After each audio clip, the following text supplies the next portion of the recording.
estar no Global Agribusiness Forum nos dá o privilégio de conhecer líderes de outras nações, como é o caso da Lilian Schippers, que está aqui do meu lado. Ela é CEO da Pandamatenga Commercial Farmers Association de Pandamatenga, em Botsuana, na África.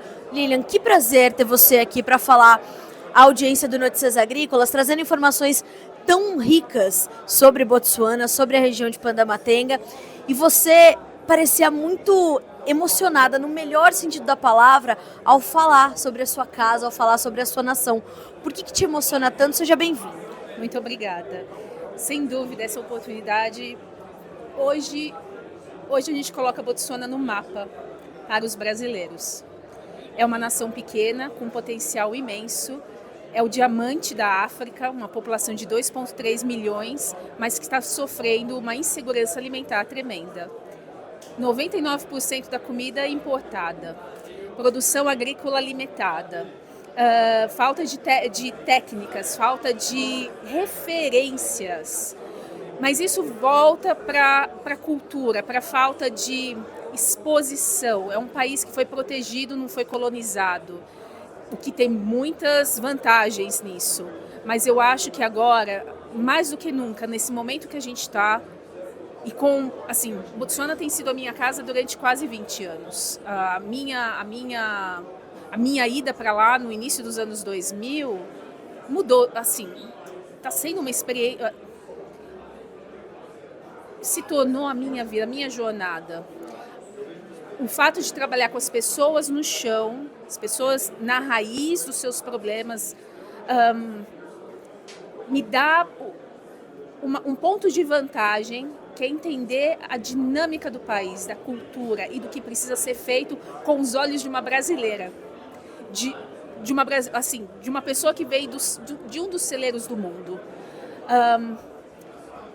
Com tudo que nós já temos, com toda a tecnologia, todas as técnicas, em todos os tipos de solo e clima, eu sei que Botsuana, com suas limitações, 70% do país é o deserto do Kalahari. É um país quente, é um país seco. Mas eu sei que as soluções já existem para os problemas que a gente tem lá. Eu acredito em Botsuana, eu acredito no poder de fomentar, dar os instrumentos que todos os produtores precisam, do pequeno ao maior, para produzir 100% da comida que o país precisa e mais para exportar. Então, estar aqui para mim é o momento que a gente vai virar a chave. As pessoas que vieram, as autoridades que vieram falar comigo depois daquela palestra, é um presente, é um tesouro. Os cartões de visita, para mim, são diamantes. E é isso que eu preciso levar. A visão que o brasileiro tem na produção alimentar, em negócio, eu preciso levar negócio, mentalidade de negócio. A gente precisa levar inteligência financeira, inteligência de negócio, inteligência de agricultura, inteligência de mercado, inteligência de indústria, com as limitações daquele país. Eu digo que se eu pegar 0,1% de tudo que o Brasil tem para oferecer e aplicar, adaptar e aplicar, Botsuana vai se tornar uma potência para o resto do continente.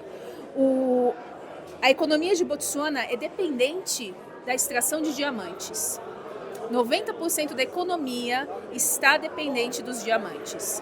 Teve um movimento muito grande de fazer a diversificação da economia, mas está levando algum tempo. Isso não vale nem a pena falar os detalhes, nem quem sou eu até. Mas agora é hora. A gente precisa fazer comida, as pessoas precisam ter, elas precisam ser permitidas ter a decência de um bom prato de comida no final de um dia. Uma nação com 2,3 milhões de habitantes, dá para fazer. 2 milhões de habitantes é onde a minha mãe mora, aqui na Lapa, mas 5 bairros, 10% da população da grande São Paulo, talvez seja a população de um país todo.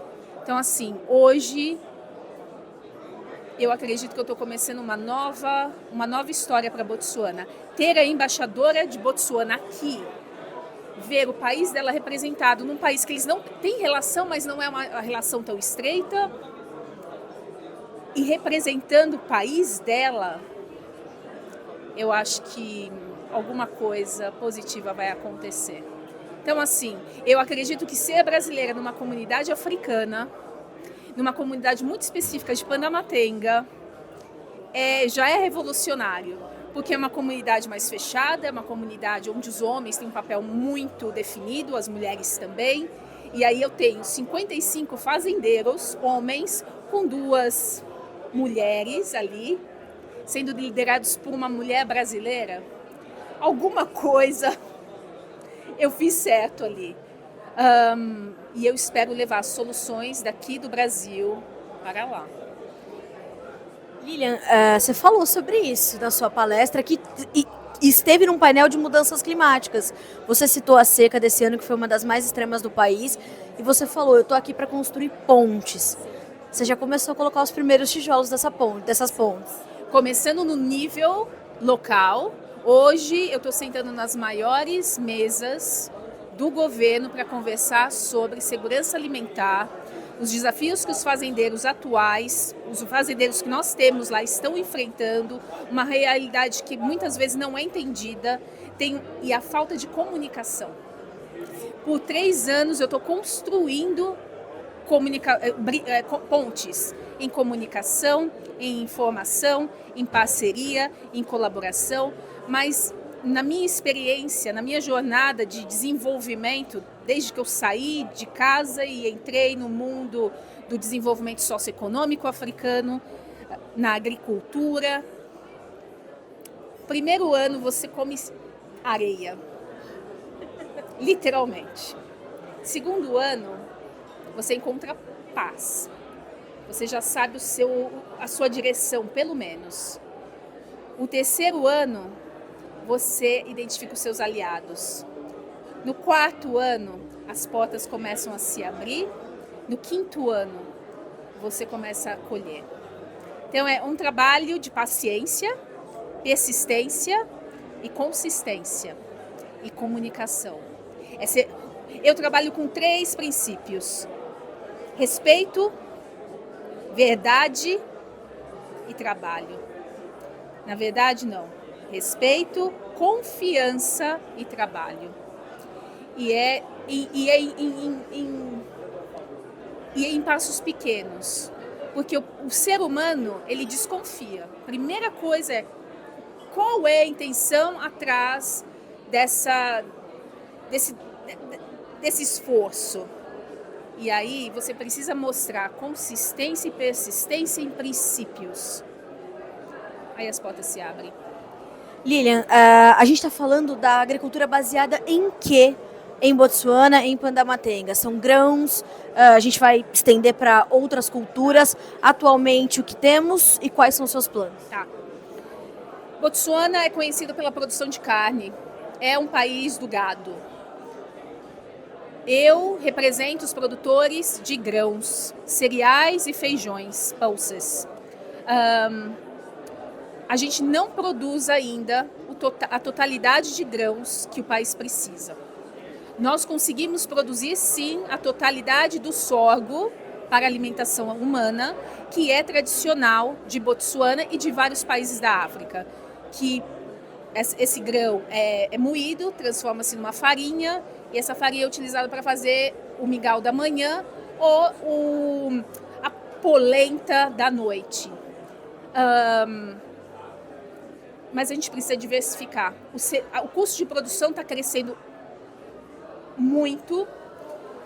O preço do sorgo e do milho são os mais baixos. Os fazendeiros precisam diversificar e eles têm diversificado para outras culturas que valem mais e que também sirvam para exportação. O meu foco agora é achar as tecnologias, os métodos, os mercados para ajudar, começando pelo meu produtor de Pandamatenga, porque quando eu falo as soluções que eu acho para o produtor de Pandamatenga é a solução para todos os fazendeiros do país. Eu represento a maior concentração. Se eu achar a solução para eles, automaticamente eu estou achando a solução para todos. E aí entra a comunicação, colaboração com o governo, com outras organizações, entidades internacionais. E agora eu quero o Brasil lá. Investimento, tecnologia, pesquisa, capacitação. Os componentes já estão lá, mas falta interligação, sinergia. Eu faço a minha parte, você faz a outra, mas eu não sei o que você está fazendo, eu repito. Eu falei assim, não, vamos parar com isso. Então, assim, eu acho que o que falta, e a gente precisa construir, são referências e colaboração. Porque tem um desejo da base de se melhorar. O pequeno produtor de Botsuana quer fazer a diferença. Ele tá cansado de ser pobre. Ele está cansado de só tirar o custo de produção e olhe lá. E olhe lá. Então, assim, vamos transformar esses pequenos produtores. Eu escutei aqui nas palestras que 70% do que a gente come o que tem na nossa mesa vem de pequenos produtores brasileiros. Tem uma força que as pessoas não sabem no pequeno produtor. Então, como eu faço para aquele produtor produzir melhor, sustentar a sua família com decência? Exatamente. E chegar em resultados que a gente ainda não chegou. Querer ser produtor rural. Eles querem, eles só não sabem fazer. Os subsídios estão lá, as ajudas estão lá, o governo tem. Eu chamo a Botsuana como uma mãe grandona, assim, que abraça todos os seus filhos e provê, mas está na hora de mudarmos os processos. Eu acho que está na hora de puxar o setor de produção de comida para um outro nível. Para isso, é referência, é informação, é parceria, é mercado. Então, é esse trabalho que me move todos os dias, porque eu vejo muito potencial. Talvez e com certeza um potencial que eles mesmos não veem, é o potencial que só alguém de fora consegue ver por causa de referências. Então, eu tenho muito orgulho de estar aqui, sou muito grata pelo nosso embaixador brasileiro, João Genésio de Almeida Filho, ter feito a minha conexão com o Dr. Nastari e a generosidade dele me convidar para esse fórum, que é assim, algo que eu acho que eu não tinha nem sonhado. E exatamente a plataforma que eu preciso para acessar o melhor que o Brasil tem na agricultura. Lilian, daqui da nossa parte você pode contar com os canais de comunicação para não só noticiar essas pontes que começam a ser construídas, mas para trazer a realidade de Botsuana para cada vez mais próxima da realidade do produtor brasileiro e que esses intercâmbios sejam cada vez mais frequentes. Então, como comunicadores, eu abro as portas do Notícias Agrícolas para Botsuana, para Panda Matenga, para você, para que a gente possa continuar registrando juntos essa história que com certeza é de sucesso. Muito obrigada e olha que eu vou usar essa oferta. Fique à vontade. Muito obrigada, muito obrigada. Muito obrigada a você. Então vejam, a gente aprende muito não só com bons resultados, mas com grandes desafios, como é o caso de Panda Matenga. A Lilian fala muito, só enxergando com olhos de referência que a gente vai enxergar o potencial. E a gente juntos, com certeza, aqui no Notícias Agrícolas, vai registrar esses bons resultados direto de Panda Matenga, Botsuana, África.